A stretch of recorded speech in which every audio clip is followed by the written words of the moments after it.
Our headlines. I'm Helena. Thank you for joining us. Last month, the Malaysian Peninsula experienced the worst flooding in 3 decades, with the state of Kelantan being the hardest hit. Besides delivering consolation cash, hot meals, and supplies to flood victims, Tzu Chi has launched its cash reward program to help with the recovery efforts. Recently, a second round of the program has been initiated to expedite the cleanup progress.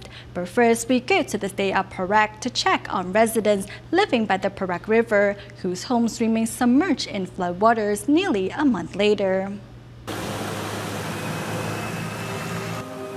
Much of Lingon Township of Perak, Malaysia has been flooded for nearly a month, especially the homes by the shores of the Perak River. My home sits in floodwaters right now. By 3 in the morning, it was completely submerged in water, right up to the roof. Never before has there been a flood this bad. Before, at most 9 or 10 homes would be flooded. But this time, all 21 homes here are completely swallowed by the floodwaters.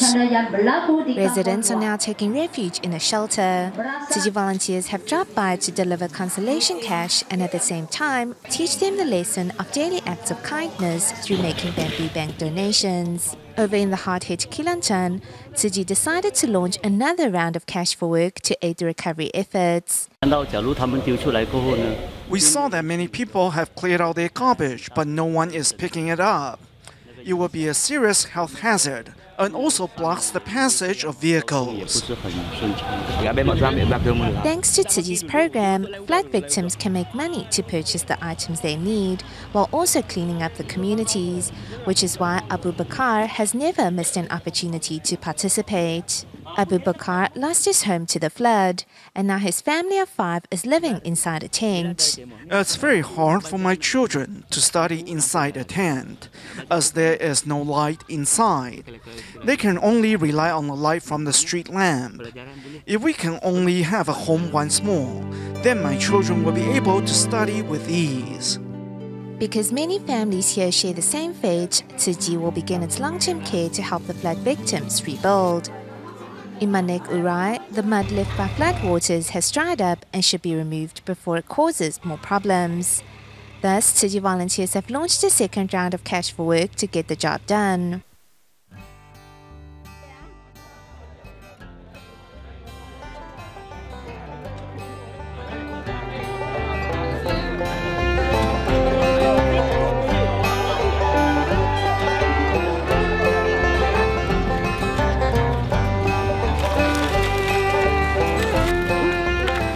There is just way too much garbage. Our residents cannot handle it alone.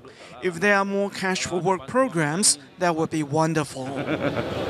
Of the town's 490 homes, 142 were completely destroyed, while some 200 are in need of repair. At the flood's worst, water levels reached 2 stories high, affecting all of the town's residents.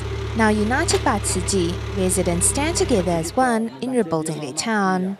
When we got paid, we were all extremely happy inside. We can totally feel the respect that the volunteers have extended to us. This taught us to respect one another in return. My heart just feels completely different now. With a heart of gratitude and respect, the residents of Manek Urai are on their way to recovering from those dark, wet days.